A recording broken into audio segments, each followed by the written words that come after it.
നിങ്ങൾ നന്ദികേട് ചെയ്യുന്നവരാണെങ്കിൽ, നേരാനേരം നിസ്കരിക്കാത്തവരാണെങ്കിൽ, നിസ്കരിക്കണമെന്ന് ബോധമില്ലാത്തവരാണെങ്കിൽ, അല്ലാഹു തആലാക്ക് നിങ്ങൾ നിസ്കരിക്കാത്തത് കൊണ്ട് ഒന്നും വരാനില്ല. അല്ലാഹു നിരാശ്രയനാണ്, അല്ലാഹു ഐശ്വര്യനാണ്. അതേ സമയത്ത് നിങ്ങൾ നന്ദി ബോധമുള്ളവരാണോ, അല്ലാഹു നിങ്ങളെ തൃപ്തിപ്പെടുന്നു. ആ നന്ദി ബോധമുള്ളവരായി ജീവിക്കാൻ അല്ലാഹു തൗഫീഖ് തരട്ടെ. വർഷത്തിൽ എവിടെയെങ്കിലും ഒരു നിസ്കാരം അല്ലാഹുവിന്റെ ദീന് പഠിപ്പിച്ച കാര്യങ്ങൾക്ക് വേണ്ടിയല്ലാതെ നഷ്ടപ്പെടുത്തിയിട്ടുണ്ടെങ്കിൽ അതാകെ രണ്ടെണ്ണമേ ഉള്ളൂ. ഒന്ന് അനിയന്ത്രിതമായ ഉറക്കം.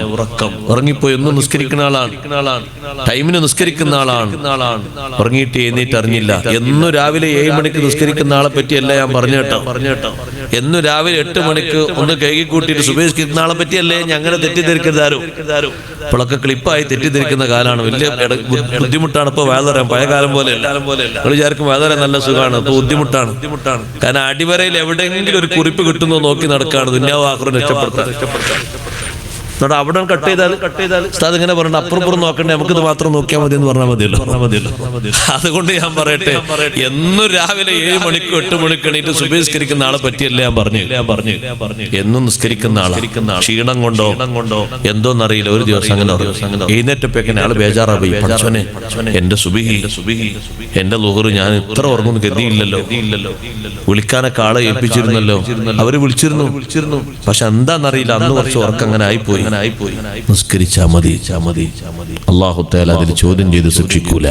അല്ലാഹു അർഹമുർ റഹീമീനാണ്. ഇങ്ങനെ സംഭവിച്ചു.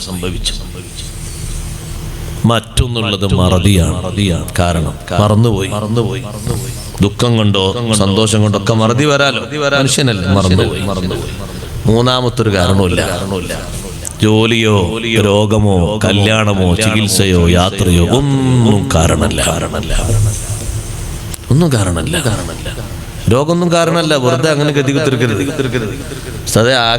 ആക്സിഡന്റ് ശരീരം മൊത്തം പറ്റിയാലും നിസ്കരിക്കണം. ഞാൻ പറഞ്ഞത് ആയുസിൽ പ്രായപൂർത്തി എത്തിയിട്ട് ഒരു നിസ്കാരം നിങ്ങൾക്ക് ഈ 2 കാരണങ്ങൾക്കല്ലാതെ പോയിട്ടുണ്ടോ? ഉമ്മമാരെ പെങ്ങന്മാരെ, ഈ 2 കാരണങ്ങൾക്കല്ലാതെ ഒരു നിസ്കാരം നിങ്ങൾ സമയത്ത് തൊട്ട് പിന്തിച്ചിട്ടുണ്ടോ? തൗബയുടെ മനസ്സ് വേണം. പരിശുദ്ധമായ രാവുകളും രാത്രികളും പകലുകളുമാ വരുന്നത്. മനസ്സ് പൊട്ടി അല്ലാഹുവിനോട് പറയണം.